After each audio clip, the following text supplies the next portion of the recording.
Hey, we're on the bus, Savanah and Ryan for London Fuse, and we recently got to sit in on the transportation meeting, which you're about to see, and so let's debrief.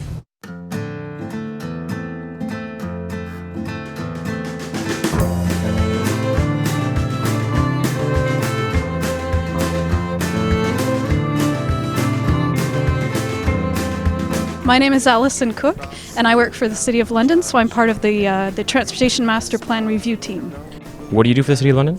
I work in the environmental programs area, and my job is to encourage Londoners to take the bus, to carpool, to walk, and to cycle for more trips. We're here to learn from Londoners what it is that they need to see within their transportation system in the next 20 years or so. The City of London can make it easier for us Londoners to get around by those more sustainable or green means, so making it easier for us to walk to local stores, for example, or to take the bus to get to work, to ride our bikes to get to the store, things like that. What do you think makes a strong transportation system within a city? If you're trying to get from one place to the other, you need to be able to effectively, transition from biking to walking to public transit. If that's the way you're going. Because I sort of feel like there might be a disconnect between being a bus rider and maybe a bike rider and even a pedestrian in this city. Oh yeah, they're all completely disconnected and completely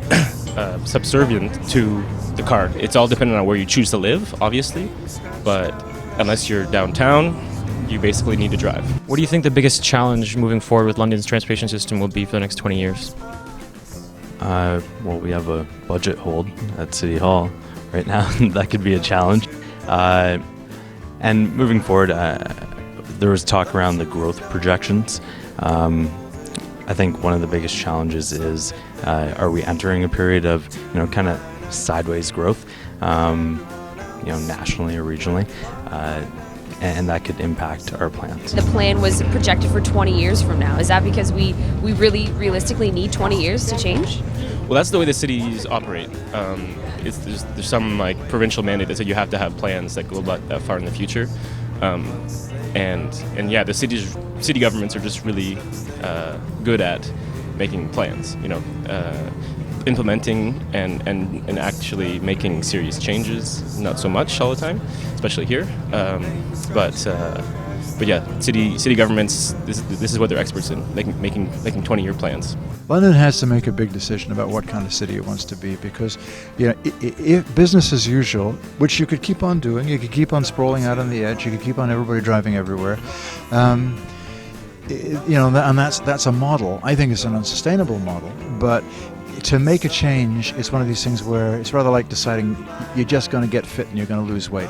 You've got to do it at a certain point, and London's at that moment where it's got to say we're not going to do business as usual. We are going to take a new direction, and that new direction means diverting more and more trips towards transit, more and more walking, more and more biking, and actually remaking the city in a way that's supportive of those activities. You've recently moved back here from the fine city of Montreal. Do they, correct me if I'm wrong, sort of have like a renting bike system there? Yeah, it's called Bixi, and it's public bike rental system. So you can either use your credit card to rent a bike for the day or for half an hour or for whatever.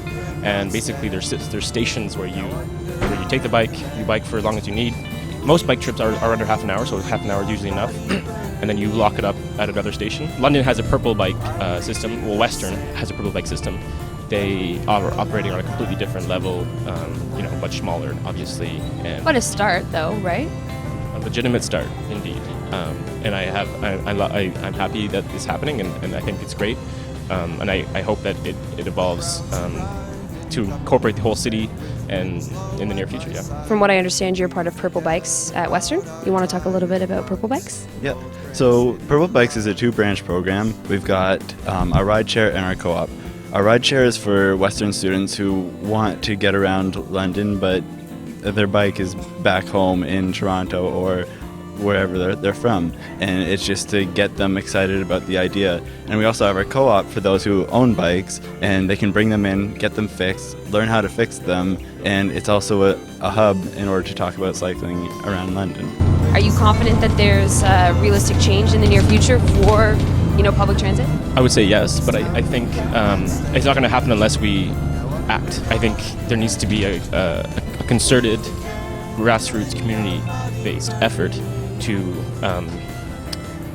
make the changes that are necessary. What needs to happen from us, from the community, is we need to make it very clear to the city that this is a priority. It feels like everything in London, we always have to take small steps to get there, but we'll get there.